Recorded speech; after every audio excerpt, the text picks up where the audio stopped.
Hello ladies and gentlemen. The video today is on current cheats and advice for playing solitaire like a champion. I am sick and disgusted with looking for cheats and advice on solitaire online. You start reading something and then realize that the person wrote it 4 or 5 years ago and that it applies to XP or some previous iteration that is not anything current. And the advice also doesn't work on Windows 7 Solitaire, and I play draw one, standard scoring, no timer.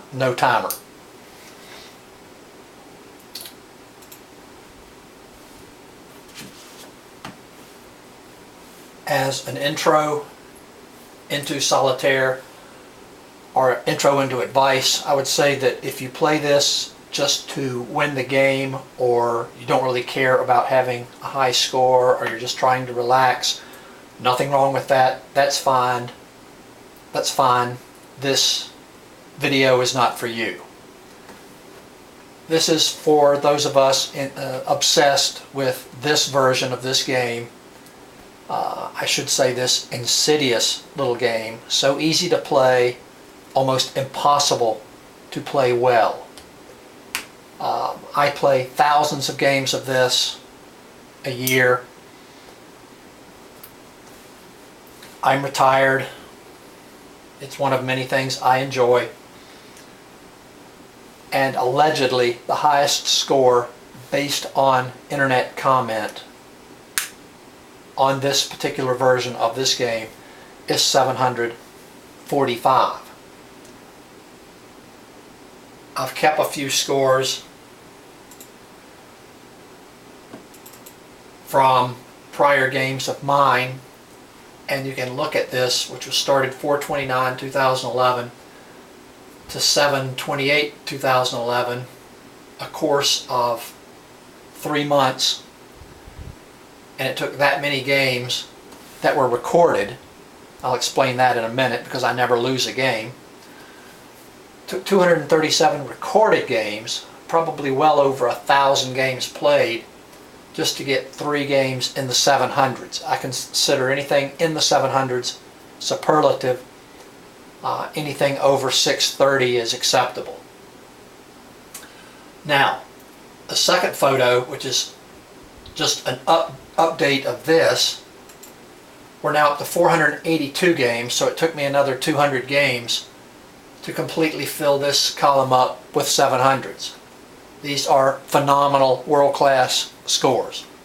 So depending on where you're scoring, you can compare yourself to this. Again, as I say, the highest score is allegedly 745. I've done 735 one time in my life. So when I say it's not easy, I mean it's not easy. Now, as to some cheats and things that I employ, none of which affect that final score, by the way. That's an honest final score. But if you're like me and you don't want to see losses, then no matter what you do, and let's get a game we can play here. I'm not going to start with this board just to be safe. I'm going to go to here. We'll start playing. Okay, we don't like this game. We know it's not going well. We don't want to finish. We don't want to continue, waste our time, and we know the score is going to be low. Control and Z will take you back to the beginning of the game. However, for this not to count as a loss, you still have to exit out and then get back in.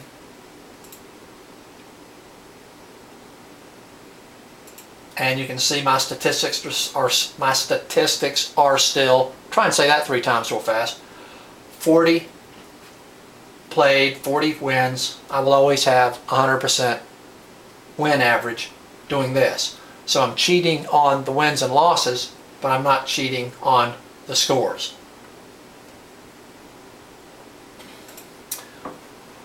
Next thing, if you really want to see if you can win a game or what the game would look like if you let the computer play it. Of course, there's nothing to, we can't start. You have to start the game, which I guess that's enough. Then you hit the space bar and the H alternately, like you were playing a video game. You can keep doing this till the game completes itself, or until it shows you that that game cannot be completed. It cannot be won, which is a large portion, at least probably 60-65% of the games cannot be won. However, if you're trying to maintain that 100% win statistic, I would recommend against doing this, because you get all caught up in going and seeing what's happening. Suggest you leave the sound on to listen carefully to the beeps and what's going on. It's very likely, and I've done this a number of times, you may have a progression of 100 wins. You do this to see what's going on with a game. You go one screen too many. This counts as a loss. You can't get out of it. You can't use Control Z to back it out. You're done. You have a loss. So I don't even do this anymore, but it's there if you want to.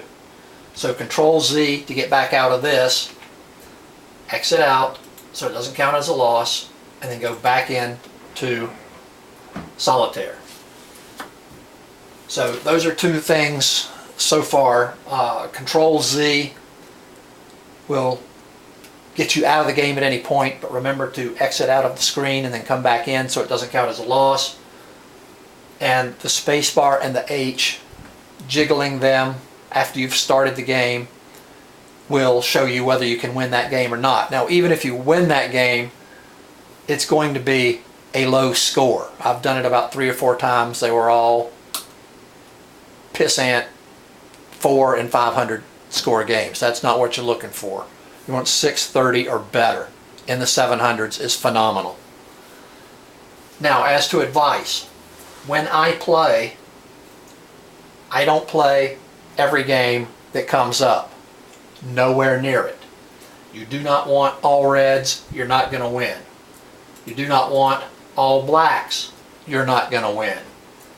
What I will play are what I call straight 4, which say this is 7, 8, 9, 10. Might not be together like that. It might be in here somewhere, you know, on the top. But they're there.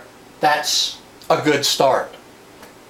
Short of that, I have something I call a 3-2.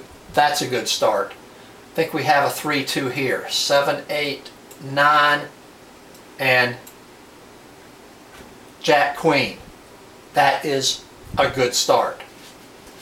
However, I would not have played this game, this particular hand, to start with.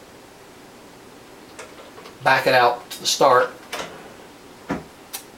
Well, maybe I would have, but generally I do not play any game. I don't care if it's 3 aces, 3 queens, 3 kings, all 9s, doesn't matter. Do not play any game that has 3 of a kind. 3 aces, doesn't matter. You probably won't win, and if you do win, I guarantee it will be a low score. Most of those, I would say 80% you do not win. Also, while I'm thinking about it, if you win a game, and I don't care whether it's a 400-point game or a 700-point game, do not play the following game that comes up. You will not win. It's a given. Additionally, if you're having trouble in a game getting the aces, which of course you need first to begin discarding, general consensus is, and I agree with this one, try to move the cards out of this column first. Never happens very often for me, But if you inevitably need a card, I don't care what card it is, it's usually going to be an ace. You have 3 aces, you're 80% of the way through the deck for the first time, you cannot find the other ace. It's the last card in this column 95% of the time. Okay? So that's what I have. Good luck. Hope you hit high scores. Hope this helps. Thanks for your attention.